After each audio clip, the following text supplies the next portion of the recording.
안녕하세요. 오늘 소개해드릴 책은 셰팔리 차바리의 깨어있는 부모입니다.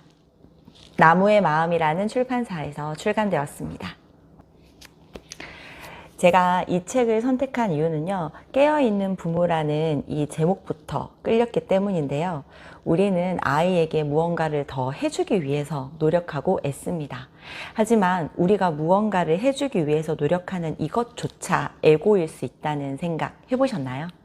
이 책에서는 부모가 아이를 위해서 해주고자 하는 것, 아이를 사랑하기 때문에 해주고자 하는 것, 이런 것들이 어쩌면 부모의 두려움, 에고, 부모의 관습에 기인된 것이기 때문에 아이에게는 도움이 되지 않는 것일 수 있다. 조금 더 깨어있는 부모로서 아이와 적극적인 교감을 해보자 라는 메시지를 던지고 있는 책입니다. 책 속에서 간단한 문장을 소개해 드리도록 할게요. 먼저 26쪽입니다. 읽어드릴게요. 깨어있는 부모가 되려면 에고를 완전히 떨쳐내기는 어려워도 에고가 미치는 영향을 계속해서 알아차릴 수 있어야 한다.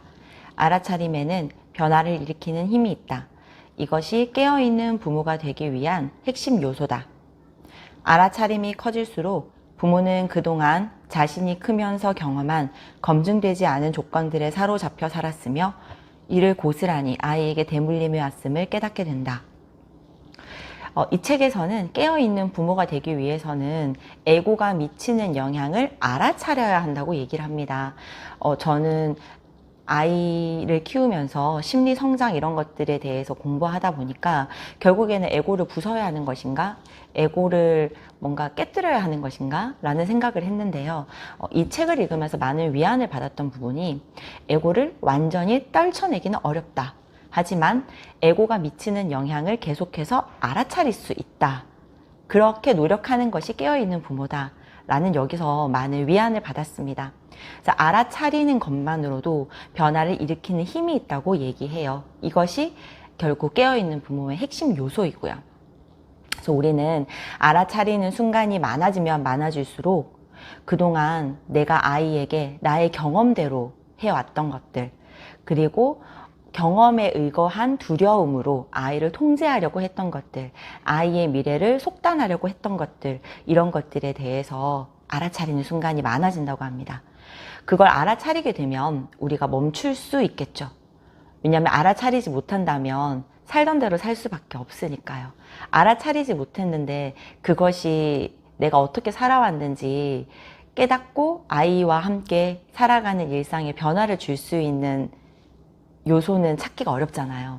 알아차려야 알 수 있는 거니까요. 우리가 1 더하기 1은 2라는 사실을 알았기 때문에 1 더하기 1은 2라는 걸 배울 수 있잖아요. 그런 1 더하기 1은 2라는 사실을 몰랐다면, 우리가 그걸 모르고 있다는 걸 알고, 모르고 있다는 것조차 모르고 있었다면 그 개념을 활용할 수 없겠죠. 그런데 우리가 내가 1 더하기 1은 이때까지 무라고 생각했는데 1 더하기 1이 2라는 걸 이제서야 알게 됐구나. 내가 잘못 알고 있었구나. 이제는 1 더하기 1이 2라는 걸 알고 나아가야겠다.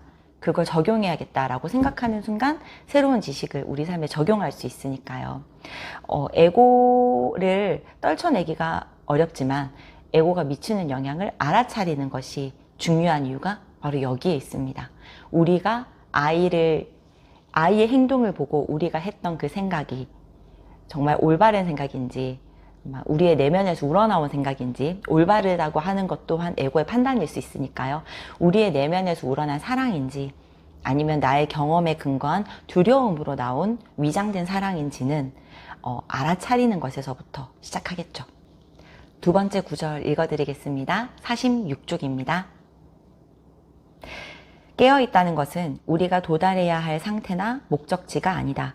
깨어있는 부모가 된다고 해서 무의식적으로 튀어나오는 말과 행동을 더 이상 하지 않는 것도 아니다. 깨어있는 삶을 산다는 건 끊임없이 계속되는 과정이다. 어떤 사람도 완전히 깨어있을 수 없다. 우리는 삶의 어떤 면에선 깨어있어도 또 다른 면에선 그렇지 않을 수 있다. 어느 순간에는 깨어있는 행동을 하지만 그 다음 순간에는 무의식적으로 행동할 수도 있다. 깨어있는 부모가 된다는 건 우리의 무의식을 지켜봄으로써 꾸준히 무의식을 의식으로 바꿔나가는 노력이다. 그러니 무의식을 해치워야 할 골칫거리처럼 대할 필요는 없다. 두려워할 이유도 없다. 무의식은 우리가 온전한 인간으로 성장하기 위해 통과해야 할 관문이다. 저는 이 두 문단을 읽으면서 너무 큰 위로를 받았습니다. 깨어있는 부모라면 실수하지 않을 것 같고 항상 완벽하게 행동할 것 같다는 환상을 가지고 있었는데요. 깨어있는 삶을 산다는 건 끊임없이 계속되는 과정이기 때문에 어떤 면에서는 깨어있기도 하고 어떤 면에서는 깨어있지 않기도 한 게 자연스럽다는 이 책의 저자의 말에서 정말 많은 위안을 받았습니다. 우리는 부모로서 어떤 날에는 하루를 잘 산 것 같기도 하지만 또 어떤 날에는 실수한 것 때문에 애를 재우고 나서 뼈 아프게 후회하기도 하잖아요.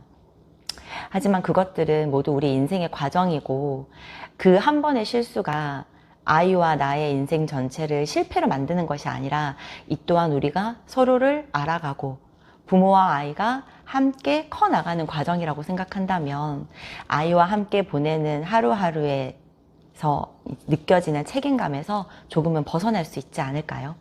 무거운 책임감과 죄책감이 아니라 조금 더 자연스럽게 성장하는 기쁨을 맛보는 우리 부모님들이 될 거라는 생각이 들었습니다.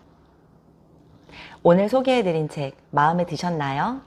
네, 바로 이 책 셰팔리 차바리의 깨어있는 부모입니다. 마지막으로 에크하르트 톨레의 추천사를 읽고 오늘 영상을 마무리할게요. 아이를 키우는 일이 부모에게 험난한 도전 같지만 정신적으로 깨어나는 값진 기회가 될 수 있음을 보여주는 책. 온전히 깨어있는 부모가 된다는 건 자식에게 줄 수 있는 최고의 선물이다. 저는 또 다음 영상으로 찾아뵙겠습니다. 그럼 모두 안녕.